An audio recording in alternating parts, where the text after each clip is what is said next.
All right, everyone. Welcome once again to the Faces of Business. I am your host, Damon Pistolka, and I am excited for our guest today because we are going to be talking with no one other than Ray Drasnin from Purple Penguin PR about sharing feel-good stories that can change lives and build wealth. Ray, welcome to being here today. Damon, what a pleasure. Thank you for the opportunity to reach the audience and share what really blows me away, turns me on, and makes me feel special every single night for the last 30 plus years. I love madly what I do. I am blessed. Awesome. Awesome. Well, that's great. Well, Ray, we start the show out the same with everyone. We want to hear a bit about your background and how you got into what you're doing today. Um, I don't really have an answer. I'm just kidding. I wanted to throw everyone for a tizzy. It's kind of funny. So I started developing people skills at age 13. I am sent away from Appalachia, from living in Charleston, West Virginia, to a boarding school in New England. And wow, what a rude awakening for a I guy bet. like me, born in Appalachia, to be hanging out with a bunch of uber wealthy, white little waspy kids whose homes are the size of my city. So I learned at that point that if you're going to get in trouble, which my poor parents, sadly, I did, that you're going to need to learn how to get out of trouble. So I did get out of trouble and I finally tuned my communication skills. Sadly, they were in dean's committees. But by the time I left that 100-year-old prep school, I was the senior class president. And I had turned what was just a bit of a hellion life around. In college, I was chosen for an internship in advertising. And Damon, this stuff was magical. Now I'm getting paid for being creative. I just couldn't believe that was reality. So I'm still an East Coaster. It's time to go to a major media market. I didn't think New York I had in me. I just didn't have a New York trip in me, not to work. And so I went to the second biggest media market in the nation, went to go see the Raiders play. What a waste of time that was, but I got a heck of an education. So Yeah. I moved to Los Angeles. I'm hired by a PR agency. And lo and behold, this is even better than advertising. Now I'm getting paid to tell stories to the media and working with A-list celebrities and pro athletes. This was my calling, and I knew it. So God gives you certain things. Everyone has their own core competencies. For me, it's gift of gabs, nouns and verbs, how to make communication come alive, both written and verbally. Boarding school was incredible for that. It was expected that you would be an extraordinary communicator. And that was one of the takeaways after I learned how to get my scrawny little butt out of trouble. And it made a world of difference. It's still who I am today. I think I was in Home Depot the other day, and the guy trying to help me with a door lock says, "Are you in marketing?" And I go, "Yeah, what an obscure question." And we have engagement because for some reason he thought that's the way I spoke. That's how I communicated. Mm-hmm. Well, that's awesome. That's awesome. So when you started out, did you feel this when you started out that you were meant for this? Um, it blew me away. So I'm in advertising. I'm an East Coaster. In advertising, you have to write billboards that are 7 to 11 words. I can't clear my throat in under 50 words. So advertising was not for me. I was too verbose. Storytelling is what the heck I am and who I and how I was made. I sat down in that first PR agency in Los Angeles, and they said, "Ray, after listening to me on the phone, so PR is you create press materials and then you do phone follow ups by calling the media, producers, editors, reporters, and Mm-hmm. following up on that press release. In my world, you get 30 seconds to own the assignment desk: ABC, NBC, CBS, CNN. There's 10 million little piss ants like me. Is my story better than the other ones? Is my client better than the other ones? That's your prove it time. And so I was good at that. It was a core competency. It felt empowering. And they said, "Ray, don't even type. Don't even get on the computers. You're more than welcome to wash your little Triumph TR6 outside at lunchtime. Put your feet up on the table and pitch the media." And this is what everyone hates in my industry, Damon. Yeah. You Yeah. hire all these 20 and 30-year-old happy young people excited to be in the sexy PR world. And all they want to do is type emails and write email pitches. They're afraid, they're trepidatious, they're overly cautious to get on the phone and express themselves. Why? Because their head has been buried in this thing for way too long. Their communicative skills will never be yours and mine because they don't believe in themselves. They haven't been pushed other than in school, and then they find a mockery of that. And, I remember my son coming home and going, Dad, I go on a bike ride with my friends. We stop at Starbucks to get a water. And instead of talking about the beautiful areas here in San Diego where I live that we just rode our bikes through, the first thing everyone does is grab their phone and stuff it up to their face. And so, yeah, it was a pleasure to find my calling is the short answer.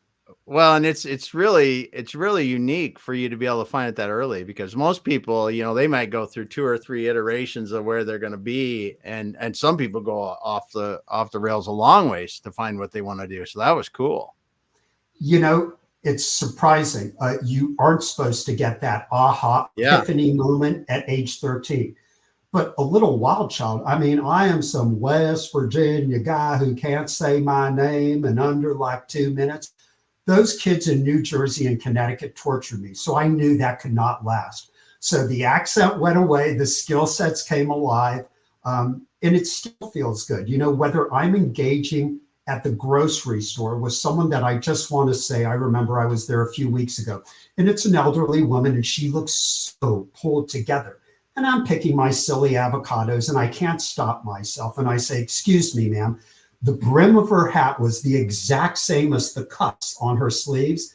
I say to her, you know what? You look like Humphrey Bogart and Katharine Hepburn back in my father's and mother's generation when people used to dress up to go on the planes and look formal. She was so happy, right? You have 50 seconds in the world to make a new friend, to come up with engagement, to be able to share a thought.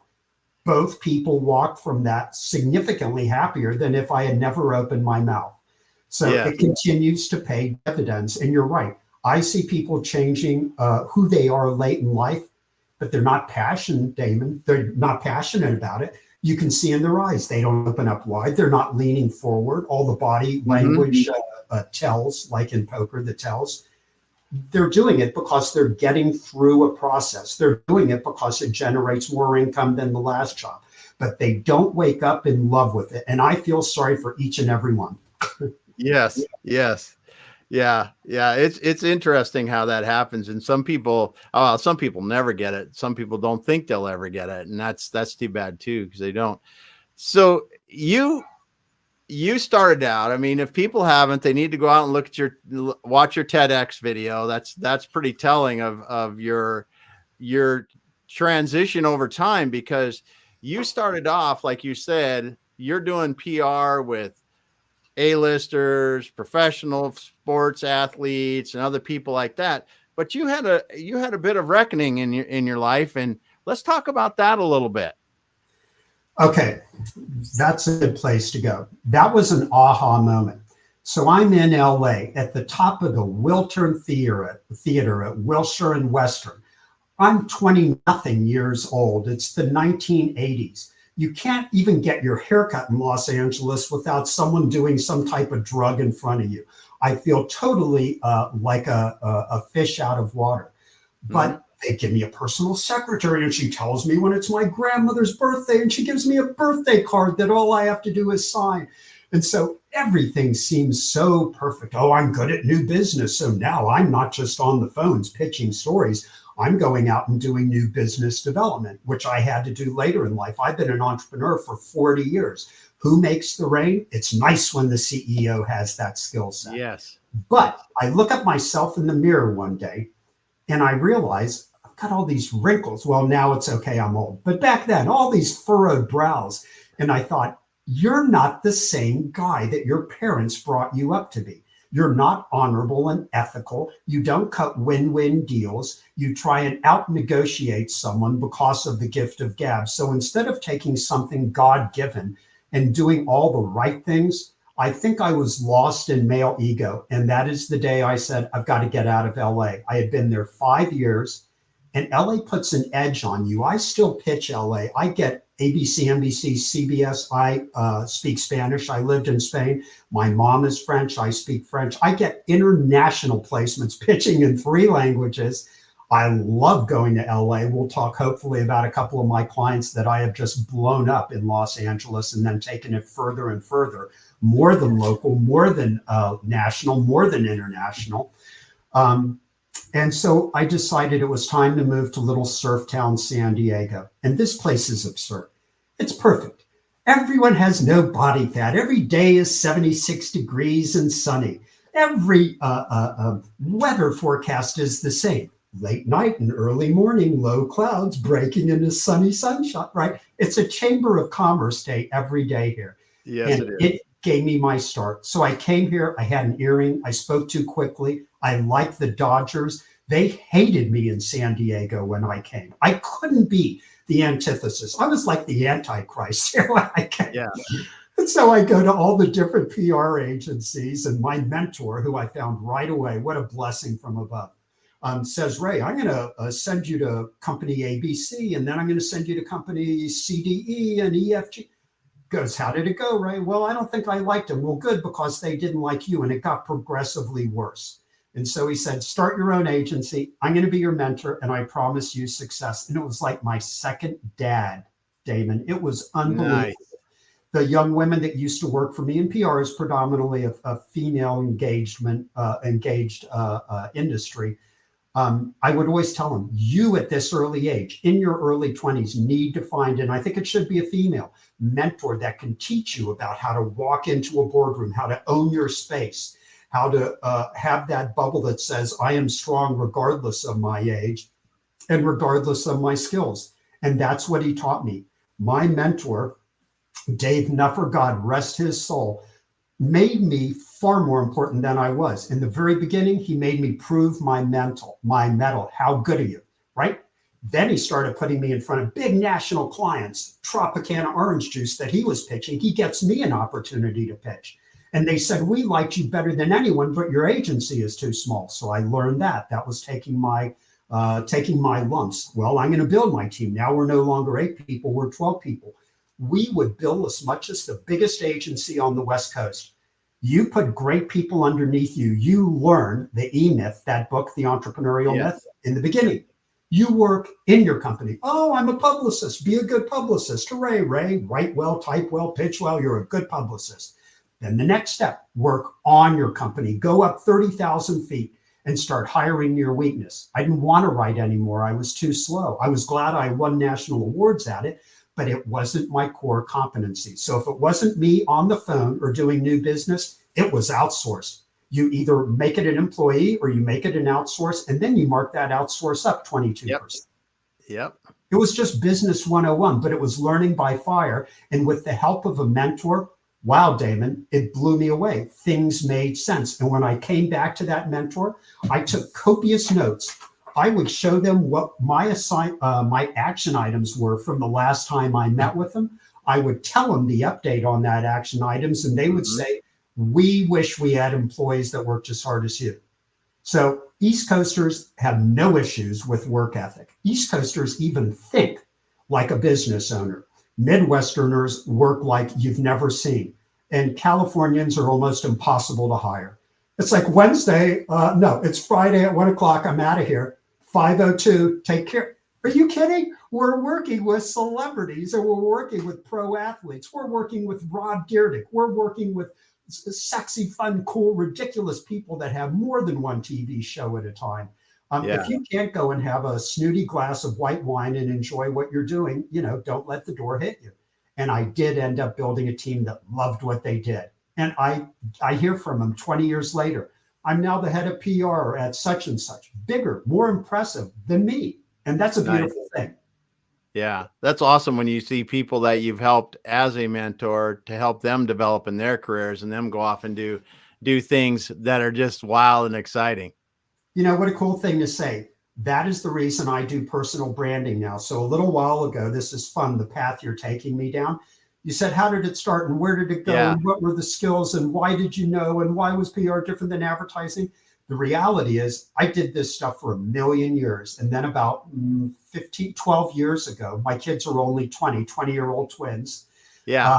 About 15, no, they were 8. So 12 years ago, I realized I'm taking huge paychecks from guys that are in trouble. They are sleeping with underage people. They call me at 2 a.m. They are busted by a cop. They're pissed off because their Bentley is impounded. And I have to tell them, never call me at 2 a.m. again. But yes, I'm going to get your butt out of trouble. So the next day, I have Mr. Poor Guy whose Bentley was impounded and he was sleeping with someone underage and he's all pissed off. What do I have him doing? He's in the oncology ward of, let's just say it was an Oakland Raider, even though I can't say, of Oakland Hospital, Oakland Children's Hospital, and he's signing footballs for poor kids in the oncology ward.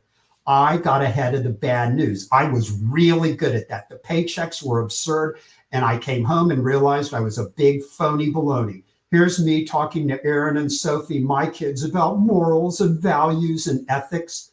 And by the way, you know what? That is a good idea. If you can drop a link to what that TED Talk is, people will see me say this in person on a stage.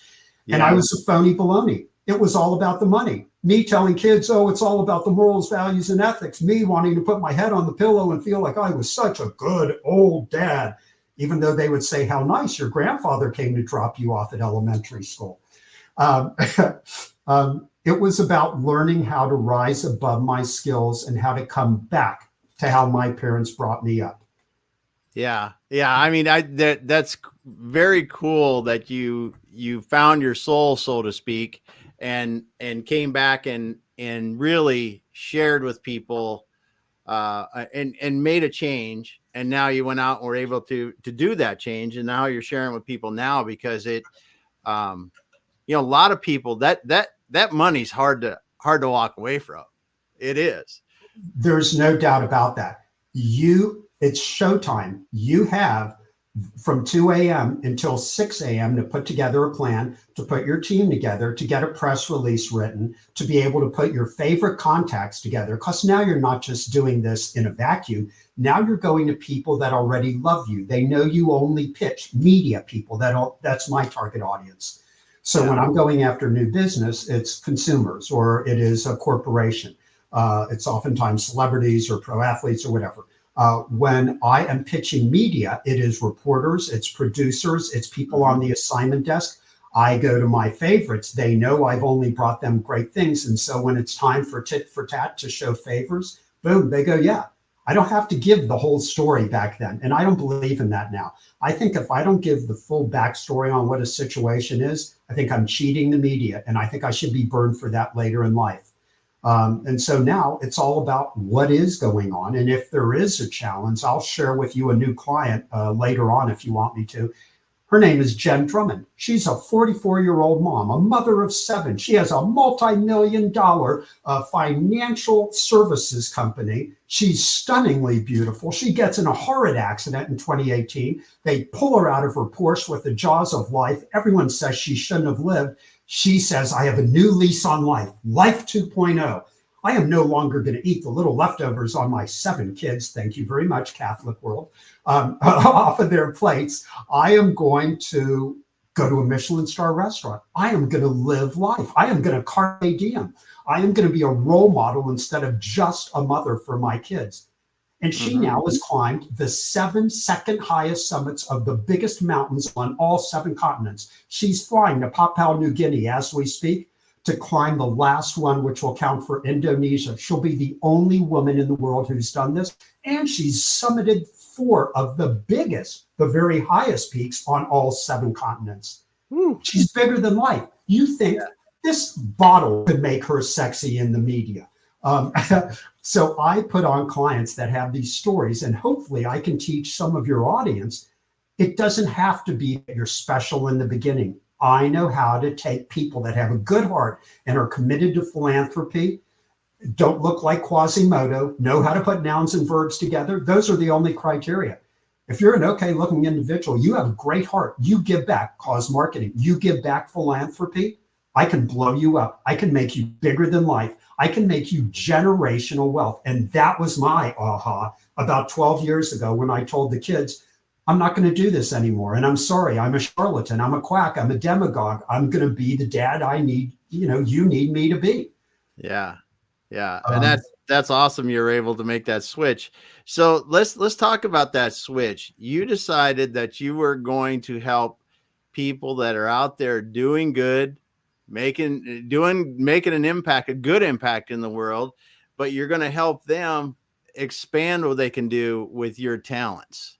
Let's talk about that a little bit, because I think it's really cool, because you're applying your talents in a different way that really is, as the title says, it's changing lives in a good way, and helping everyone and make some money in the process. But you're all helping people. It's really cool how it works together. I had no idea that this would be the avenue that I would go down, but the mirror is pretty telling. Either you're sharing realities about what should happen, or you're sharing realities about who you are and what you do. So that epiphany, that aha moment was great. And I realized not only that, but thank you from above, it was the best hook for me to be able to pitch media. So I don't care if you're Elon Musk and you make more money than God and everything you touch goes golden. And even when you screw up comments about Israel, you get to fly there and meet with the prime minister. He's untouchable, right? He's Teflon. He's like the Teflon Don. You can't touch. The front cover of Time magazine is Elon's car, a Tesla, with a fake astronaut going to the real moon in Elon's spaceship. That's unbelievable. That's PR at its extraordinary top, at its best.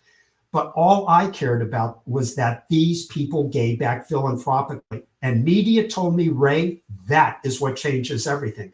I've been doing this so long, I was able to reach out to ABC and Fox, a couple of my friends, and go, why doesn't my pitch resonate? Because it doesn't feel good, Ray. You're pitching me a product. You're pitching me a service. Your people are great. Your spokespersons are incredibly well media trained, which is what I do to teach people how to answer no matter what the question. Yeah. Here's your 7 sound bites, spit it out. So, Damon, aren't you really just doing a podcast to aggrandize yourself and not really sharing anything of merit with your audience? Well, you have to know how to bridge. In 2 seconds, you have to be able to say to the cheery little reporter who has a hidden agenda, well, Janie, I'm sorry, perhaps that's true for others in my industry, but the reality is the stories and the people that I put on this podcast are meant to educate and meant to make the planet a little better.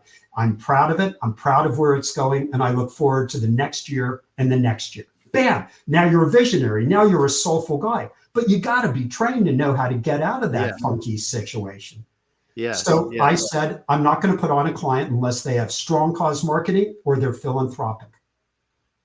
Those are the criteria. Now, again, you have to be pretty good looking. You have to be articulate. You can't stammer your way through it. But if you're giving back, that's the hook that makes them not money just for their family, that gives them opportunity to be in front of the uber wealthy, because now the cause that you love, how many other daddy big bucks with wallets the size of a city also like animals, military, the elderly, cancer patients, cancer survivors? It doesn't matter what the cause. They come out of the woodwork. And when I stick them on every TV, when I stick them on the covers of magazine, when I place them on the front page of the features section of the New York Times, now their story's bigger than life. Yes. I had a client last year that I got 2 million impressions for. And it made his nonprofit, his GoFundMe, $750,000. It made his nonprofit $5 million. That's the power of the press. Yes. He's an unbelievable story. Everything was perfect about him. He comes up to me at the gym and says, everyone's told me about this national PR guy and that I need him. He was perfect. And so why drive a stick shift if you don't know how to drive stick, right? Why should I put on mediocre clients that don't have gift of gab, that aren't somewhat charming, that aren't giving back? I put on only what makes my job easy. I don't want to work 40 hours a week. I want to have fun with the kids. I want to be outside gardening. I want to do the things that turn me on, like new business develop, find more. I have a brand new client who was sitting in jail for a month. He, at in his early 20s, made $42 million. Then all of a sudden there's a car accident and he feels horrible about that. And people were injured and he's sitting in a jail cell. And the potential is that he might go to prison for 6 years. The reality is he didn't do that. And it was his aha moment. It was his epiphany. And he said, now I'm going to create a giving platform that makes it so easy that people will see exactly who they're helping. You're not going to give $200 to the United Way and 60% of that go in the CEO's pocket. You're not going to give to people who survived the Hawaii fires when that whole beautiful part of their world was wiped out, because none of it's going to get to them. Now you can say, I wanted to go to Jane Doe and her 2 kids. I wanted to go to temporary housing, and here's another $500 for the first week's groceries. Yeah. So these are inspirational stories. I mean, and you can listen to me as I deliver them. They turn me on, right? You can't lie to the camera. You got to believe in it. You got to believe in your client base. When you started this 500 people ago, you weren't as good. You didn't get access to as many big shots, and you probably didn't take them cleanly, cleverly, and astutely down a path like you're doing with me. It's good to get better at what we do, isn't it? When you work at it, you can get a little better. That's for sure. And the thing that I really enjoy listening to you about this is I imagine back to the years and like you said, getting better at the craft, doing what you're doing, building the relationships with people. It had to be a breath of fresh air when you started bringing feel good stories to them, because it is a different thing to be coming into the press with something. We watch the press today. Everything's negative, or not everything, but there's a lot of negative. And you are that breath, that 10% that we don't see enough of. First of all, thank you for the kind words. That is supposed to be the goal. When I write down my mission vision statements, it is that. So here's an assignment for everyone that's going to be watching the podcast now and in the future. Put on the evening news. I know we all get our whatever we want through an RSS feed, and we can go online. We can find exactly what we want. But when you watch the evening news, and first of all, get through the commercials, it's horrid. You're going to find the Jews that hate the Arabs. You're going to find the whites that hate the blacks. You're going to find the Republicans that hate the Democrats. Hate, hate, hate, hate, hate. And then to your point, Damon, at the very end, that 90-second to 2-minute and 15-second piece is the feel good. And Pretty Perfect Nora O'Donnell on CBS is going to tell us about Eye on America.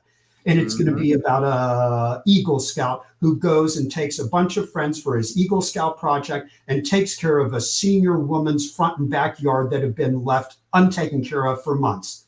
And they do it all for free. And it makes them feel good. And this elderly woman finally has pride, and she gets to come out of her house and meet her neighbors because she's really been in hiding because her life went to heck in a handbasket. Those are feel good stories. Yeah, and you're right. They love them. No one pitches it. And I'll tell you what makes for great PR. 4 things. Okay, note takers, take your notes right now. Copious notes. Here we go. First, best, only, and controversial. First, best, only, and controversial. That is what's sexy. That is what's compelling. That is what's newsworthy. And when you watch the evening news, no matter how laborious it is, watch Pretty Nora O'Donnell this evening or tomorrow. Watch the feel good. It is a feel good. What a great way to tag. You don't go see a musical production and they just leave the stage. No, everyone stands up. Come back, come back, come back. Right? I just went to see Bob Marley's sons, all 5 of his sons, live in concert doing all of their dad's music. The whole crowd in San Diego, everyone knew every single word. Of course, it was like being in a Jamaican pot fest, you know. But the fact is, when you're in an environment and you can create something special like a feel-good story, then it gave me my to-do orders in terms of who the client base would be. They are going to be nice. They are going to give back. They are going to have skill sets, and I'm going to pitch them because they're going to continue to do it. And as I generate more income, let's talk about Dr. Quan Stewart in a little while. He became better and better at the game. It wasn't just going and taking care of animals. I'll tell you about how that escalated, how it turned him into the CNN Hero of the Year, how it made him part of Hollywood, how people started throwing cash at him, how he goes on Kelly Clarkson that I pitch laying in bed with COVID, and she gives him another 10,000 cash after he makes 100,000 in cash for being CNN Hero of the Year. And you know how much he takes? None of it. He gives every cent to his nonprofit. ProjectStreetVet.org. These are the heroes. Once you start telling them and they start seeing that they are bigger than life, they believe it. They become bigger, they become better. And now I'm changing the world. A tiny little piece, man. But you and I both. You tell the world and show the people and show your audiences the people that are doing something a little unique, that are a little off kilter, that maybe are breaking the rules. And what a cool thing to be able to show them, because the whole world is not by drawing inside the lines. Yes. Entrepreneurs break rules. Entrepreneurs find a void in the marketplace and fill it. That's all you have to do. That makes success. Yes. Yes. Well, that's just for a second. I want to go back into your client you were talking about, but I want to ask you a little more technical question, because I mean, you and I, let's just say we're digital immigrants, right? We were around before there was everything was digital. How has that really changed the way that all this works? Because I mean, now we don't just have major television or radio. I mean, we've got everything now. There's a gazillion outlets you can use.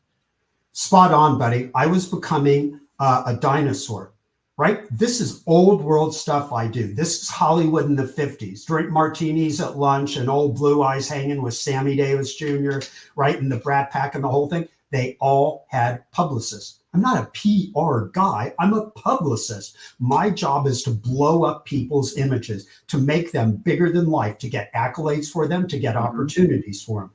But just last year, I realized the dinosaur syndrome was getting closer and closer, and I really wasn't looking for a meteor to strike the earth. So instead of that happening, my thought was, how do I reinvent myself?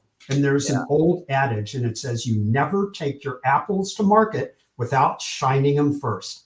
So I needed to put a shine, a luster on my own brand. So now I started doing PR for who? For me. Oh, and now look at me. I'm talking about the insights to how to be a publicist. I'm talking about the incredible success of the client base. And I had holes. I was leaving money on the table. No one does that. That's business 101.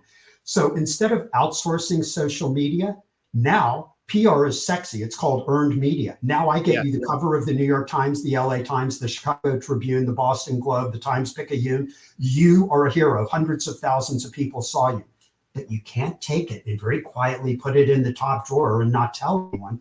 You have to do what? Put it on social media. So now our social media team takes Ray's hotshot PR, sticks it into a whole marketing campaign that reflects what your brand is. So Jen Drummond, that I just told you about, the climber, the 44-year-old mom, beautiful, on her way to Papua New Guinea, just able to get into that country after someone was kidnapped, after a chopper pilot was killed. She's going into a country that is a level 3 from the State Department because she is a woman that won't be denied.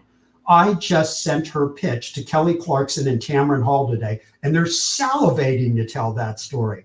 So here's the way I made myself better. Social media, you betcha. The whole world doesn't want the earned media. It's not as cool as influencers. It's not as cool as likes. Well, for Jen, she's getting plenty of likes, but she's not getting as much engagement. For Dr. Quan Stewart, the veterinarian, he had a brother that blew his social media up. But the more press we got, all of a sudden you see Katherine Heigl in LA seeing the Fox story about the veterinarian. She says, oh, what a kind-hearted guy. 20 minutes later, 60,000 likes. So I stopped leaving money on the table. Now we do PR, earned media. Now we do social media, entire marketing campaigns. And now there's a thread of continuity. The same messages you see in the PR, the same messages you see on TV, the same messages you see in social media. Then what do? I pay for myself. I know how to pitch. I've already pitched the story. I know everything about the client. Wouldn't it be nice if they had to pay a grand total of nothing for me? Why wouldn't I go to corporate America with the exact same story and say, hey, Jen Drummond, here's what she does. When she takes off and leaves her 7 kids, she has a jar of Hershey's Kisses, and there are red ones and silver ones. The red ones mean love, and that means even though I'm away from you, 7 kids, this is a way for you and I to engage in just a love hug. And the silver ones are for courage. Mom, do your thing. Kids, be strong. I'll be home soon. Who would I go after? Who would I pitch very first? Hershey's, right? Yeah. They're going to love that. It's not me making up silliness. It's the reality. What car did she drive that saved her life? Porsche. Why wouldn't I be all over that? She is a flawless rock of a woman. She is just an incredibly strong individual. She works like a wild child in the gym to be a climber. She never climbed in her life. She was an athlete as a kid, a soccer star, and this and that. But now, what does she look like? She looks perfect in those type of clothes. Why wouldn't I go after Vuori? Why wouldn't I go after Rolex? All the stuff. She loves staying feminine on the top of 15,000 feet in the air. So she has a dry shampoo she uses, and she looks incredible when she does live feeds from the mountain. So now the whole thing is a package, and that goes to, and that's the perfect answer to the perfect question. How do you make it better? You make it better by not leaving money on the table. You make it better by not saying, oh, Ray's a great publicist, but he doesn't know social media. You offer it all. I don't have to be the king of that. I just need to hire the king of that. Yeah. And it's really cool how you've woven the two together, because that gives, as you said, the continuity. It expands the audience so much and really helps. So we got a comment here from Harry. Harry, thank you for the introduction. And this is how we got together. He said, Ray is an inspiration, brilliant, and good human. Thank you, Damon, for this great show. Well, thanks for the comment today, Harry. I'm glad you could stop by. And so let's talk a little bit about Quan, because I want to, the veterinarian client of yours, to go through an example, because I think this is a cool one. Let's do it. Yeah, here's the perfect example. This guy I meet in the gym, and everyone tells him, sorry, I was divergent there for a second. And everyone tells him, oh, you got to meet Ray. Ray's this national publicist. He works with people like you. It's ridiculous that you do what you do and no one really knows about it. Here's Quan's story. It all starts with a backstory. There has to be, remember we talked about a feel good and go see Nora O'Donnell, tell us the feel good. Here's the backstory. Quan's dad is an African-American. His mother is Hispanic. Quan ran track at a national level at university. Quan's dad was a wide receiver for the Rams when they were, I believe, in St. Louis. Quan comes to me and I say, my God, you've got everything. Quan looks like a halfback. He's in his early 50s. He's got ripped abs. You know, we're hanging out in the men's room doing business, but, in the locker room doing business, that's where they are. I've gotten clients in a steam room. And so I say to him, you've got everything, right? In the world of 2024, a good looking guy. Tell me about your story. Well, Ray, I am running track, and I talked to my track coach, and he says, in my last year of university, New Mexico, well, son, what are you going to do? And he says, I'm going to be a veterinarian. And the coach, who happens to also be African-American, says, well, that's not really what our people do. And Quan's response is, watch this. He does end up going to the best veterinary school in the nation. He is the only Black kid in that, and he is changing that right now as we speak. I'm going to go after corporate sponsorships. And you know what the first one's going to be? It's going to be to support him as he goes to predominantly Black universities and inspires those young kids to believe you can be more than the athlete that you are, more than the good. You can break a mold. So Quan ends up doing that. He gets through veterinary school. He's got $200,000 worth of bills from, from vet school. Yes. And he's working in Sacramento, and he is at one of the shelters. And he is really euthanizing. He is having to put down more puppies than he is able to save. He's frustrated. He walks into a 7-Eleven on just yet another day to get yet another $2 cup of coffee. And he steps over a homeless man who happens to have a dog there. And on his way out, he looks at the homeless gentleman and he looks at the dog and he says, excuse me, sir, my name is Dr. Quan Stewart. I'm a veterinarian. and I notice your dog is in distress. I can see that your animal is really itchy and that his fur is disheveled, and I've got something for that. Would it be okay if I come back tomorrow, same 7-Eleven that he stopped over the same guy 10 million times, and bring something for your dog? He comes back tomorrow. He does bring medication for the dog, and he also brings a Subway sandwich for the gentleman, the homeless man. This is incredible. And if you take a look at Dr. Kwan, Kwane, Stewart, Stewart, and you see his acceptance speech for last year's 2023 CNN Hero of the Year, he will tell this story better than me. Well, maybe. No, probably. So he gives the Subway sandwich to the gentleman. The gentleman tears off a little piece of crust for himself and gives the rest to the dog. And this is the way the homeless treat their pets. And so Kwan all of a sudden realizes, wait a second, I do have a calling. And he looks to the heavens and he does get inspiration. And he says, I'm going to take care of the homeless people's pets. And what he believed previous to that, and he calls himself on this, is that, oh, maybe the homeless aren't deserving of pets. Oh, maybe they can't take care of them like we can in our beautiful homes. Maybe they can't give them the same amount of time and dedication. It's all wrong. That's not true. Those are all holier than thou thoughts. Man, they take better care. When I go with Kwan, and he does this now, and I'll share in a few seconds, he goes to the worst hood all over California and now all over the nation. We would go to Skid Row, and those dogs were perfect. They would never bark. They would never come at you. He would come right up to these pit bulls the size of a city, put his hands behind their legs, to check out what's going on inside. And they loved him. He was the Pied Piper. So Kwan for 12 years told no one what he did. He took money out of his pocket. He gave vaccinations to dogs. He spent $5,000 doing surgical operations for dogs who really needed it. How incredible is that? Then this good-hearted guy buying his own medication, delivering his own medication, having the syringes, having the little black bag, going out with nothing but his scrubs, good-looking guy, 6'3", just a really charming individual and a man who was brought up beyond compare. I mean, his parents must be godlike. Would go out and take care of them, and they love him. They run up to him, and the dogs, again, no barking. I think last year he posted on social media, for the first time in his veterinary career, 25 years or more, some little dog nipped him. He had never even been, nipped by a dog. Yeah. So he decides that's what he's going to do, and he finds me. I say to him, let's start, and we do start. He takes me downtown. We're both from San Diego, into the hood, and we see what it's like. It's during COVID. He's there hugging it out with him, not even a mask. I'm 200 yards behind, like in a hazmat suit, scared to death. I mean, he is wearing his heart on his sleeve. He loves these people, and they love him back. No hazmat suits for him. Up close. Hi, my name is Dr. Kwan Stewart. A formal introduction. I can see you have a dog here. Would it be okay if I checked him or her out, or your litter of cats, or your parakeet, or all the other crazy snakes and stuff that he's seen over his years? And so I saw him do this. I saw the people run up to him. I saw him save endless animals. And I thought, this is kind of incredible. What am I going to do? Here's PR. Now, here's the time again to be note-taking.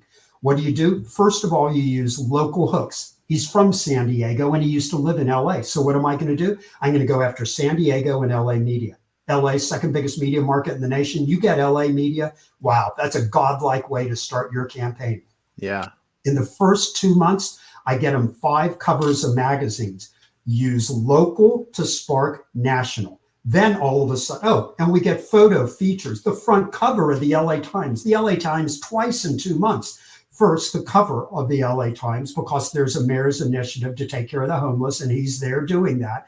The next time, a 2-page spread on the cover of the features section. No one gets the LA Times twice in 2 months. You have to wait a year until they do your story again, or longer. Then here's second PR tip. Target national and then international. So you start with local. They're all sheep. Media don't want to be the first one to do it. But I would invite them to go along to Skid Row. They'd all meet us at a McDonald's. We would walk from our cars to Skid Row. We had no idea who we'd meet. Some of them are nuts. Some of them are crazy. Some of them are coming up and being belligerent to him or me or whatever. But that certainly is the few and far between. And they would go with us. I would have 15 people from the media following him with cameras. I'd be speaking in French and English and Spanish. And it kept getting better. So that was local to spark national. Then you use print to spark broadcast. So here's broadcast. Broadcasters, radio and TV. How do they do PR? I'll tell you how. They look at the major daily newspaper, the New York Times, the Chicago Tribune, the Houston Chronicle, the Times-Picayune in New Orleans, and they see what were the biggest stories. Well, they could only send so many camera crews to so many places. Whatever's left over, if you're on the front page, man, your guy is going to get TV because you just got him print. So you use local to spark national. You use print to spark broadcast. So by the time we went to broadcast, we had him on Jennifer Hudson. We had him on the Today Show. And he had an ongoing gig now, year after year. It's clear the shelters. We're going to help all the shelter dogs. Yeah. 6'3" Quan hanging out with little Al Roker and the whole NBC team, and 15 puppies that need to be adopted, and they all get adopted. They're peeing on the floor. They're humping Al Roker's leg. They're just ruining the whole perfect thing, and people can't get enough of it. I get a call after that. We get a call, and it is from, I cannot tell you the name, but it is an A-list Hollywood individual, and they have their own production company. They say, we have seen this guy everywhere. We want to make a major motion picture about him. So the ramifications of this are incredible.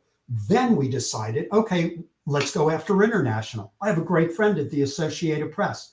She cries after him going up to San Francisco, where she is based. She does a feature on him. It goes to 134 countries, and that adds another billion impressions to how many impressions we got him last year. Now, he's been local, he's been national, he's been international. Wouldn't it be nice if we were smart enough to nominate him for some accolades? So he does get nominated for CNN Hero of the Year amongst tens of thousands of people from endless countries, all doing incredible give back to the planet things. He wins. He gets $100,000 that evening. He turns around. This is unparalleled. This never happened in the history. As Anderson Cooper hands him a big old $100,000 check, he says to the other 9 finalists, total of 10 of them, I'm going to give each one of you 10,000. You're all doing something important. You're all doing something special. I'm going to keep 10. Each one of you keep 10. Keep on keeping on. By the time he gets back to sleepy little surf town San Diego, the San Diego Foundation loves him so much, they give him back the other 90,000 and say, keep doing what you're doing. He became a hero. He already was a hero. But when CNN calls you Hero of the Year, now media can't get enough of it. Everyone wants to do your story. Yeah. Right. And here's what happened from him. His favorite NBA star sent him everything signed. Right. That's just part of it. These are the benefits of using a publicist. This is the way the world can happen. And don't think just because you have a product or you have a service, as long as you're a doer, as long as you're a giver, as long as you have some philanthropic outreach, any of you can be these people. Here's what happens to him. He gets connection to Hollywood. Now he's the chief veterinary medical officer for John Legend and Chrissy Teigen's brand new dog food, Kismet. He gets a TV commercial with Lexus. So go into the car, take your beautiful, the name of his dog is Cora. Of course, he got her from a shelter. Go, both of you get into the Lexus, say 15 words, and bam, there's another opportunity. He gets a movie. Again, the Hollywood celebrity who says, I want to make a movie about your life. We launch a book for him. He gets a beer named after him. Corporate sponsors that now throw, no kidding, no exaggeration, hundreds of thousands a year. Every single cent goes to his nonprofit. Yes. Donations, 750 grand for the GoFundMe, 500 million for Project Street Vet. Again, projectstreetvet.org. If this guy's story turns you on, go show him love. And again, he doesn't take a penny. So that's what it looks like. That's what happens. You get a guy who has a good heart, that has a great backstory. You get a female that was in an accident who should have been dead on the side of the road, decides to embrace life at a whole new level. You get a guy who was sitting in a jail cell who should have gone to prison. Somehow the universe gives him a break, and he decides, I'm going to create the biggest vehicle in the world. And tattooed on his arm, instead of 42 billion, what he was making, the path that he was on, he put another tattoo on this arm, and it says 42 billion, and that's how many people he wants to reach. Now it's like Jen Drummond, by the way, jendrummond.com. Sorry to sound like a commercial, but I love these people and you should go see them. Yeah. That's the climber. So now he realizes his vehicle is going to make philanthropy easier. It's going to make it better. It's going to make it more cohesive. You're not going to see 60s and 40% going to the people who should never be taking a single dime of it. These are the stories that Nora O'Donnell tells 20 minutes ago when you talked about, well, Ray, they must be happy when you pitch them with your silly little feel-good stories. You betcha. Yeah. Yeah. I mean, I love getting to listen to you about this, Ray, because you've taken these people that were doing great things and helped them to get the exposure and help them to get the relationships and the financial backing that they can continue to just multiply and exponentially increase that impact. It's so cool. Thank you for that, Damon. It is, it does build. Oops, I'm so sorry. That's my evil dog. That's all right. They're good. They're Wait, good. I can't really get up. Then you'll see. Just fine. It's just fine, man. I've got one sitting here, and I'm lucky that he hasn't gone off already too. But it's he'll start your dog, and then the whole thing will just go to hell in a handbasket. Yeah, it will.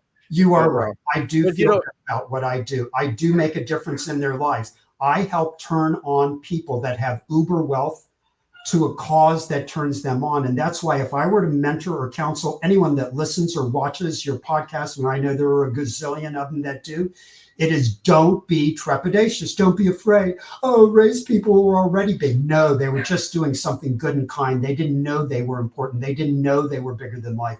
One's just a mom, and her 8-year-old challenges her. Oh, well, if you're going to have a new lease on life, then go climb Mount Everest. So she does it.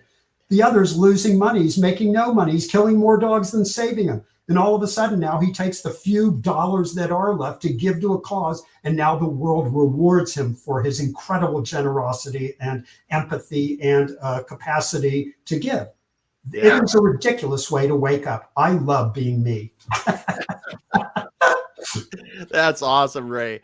Well, I tell you, I just wanted to say for the people that were listening, it's time for us to wrap up today, Ray. I love having you on. We're going to have you back again and talking some more of these great stories and some of these people, just the amazing stories that you have and the amazing people that you're helping. And like I said, you're showing how to get the exposure, how to further their cause and the impact that they're making. It's so awesome. So thank you. Purple Penguin PR. That's what's the website address? So we make sure we got that. www.purplepenguin, PENGUIN, like publicrelations.com.